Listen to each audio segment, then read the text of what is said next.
ওইটা খুব সুন্দর হয়েছে, জল বসাবে একটু? अच्छा। আরে ভাই জল, এই ওয়েদারেও জল খাবি? এইমাত্র ফ্রিজে জল নিলাম, এই নে পুরো টাটকা জল, খেয়ে দেখ কেমন মজা আসে।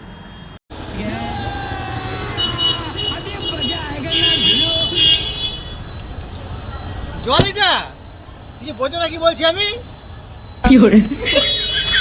দাদা, এই ওয়েদার আর জল নিয়ে তো পরীক্ষা, কি জল আছে দেখি। তবে এটা তো ঠিকই জল, একটু খেয়ে দেখি। না দাদা, এই জল সেই জল না, যদি অন্য কিছু থাকে দাও। তোমরা তো মানে এমন ভাবে কথা বলছো মনে হচ্ছে লাল জল বা সাদা জল, তুই সেই জলের কথা বলছো। আর ওই জল তুমি আমার কাছে কোথায় পাবে? হ্যাঁ, ওই জল তো যেতে হবে জায়গা মতো।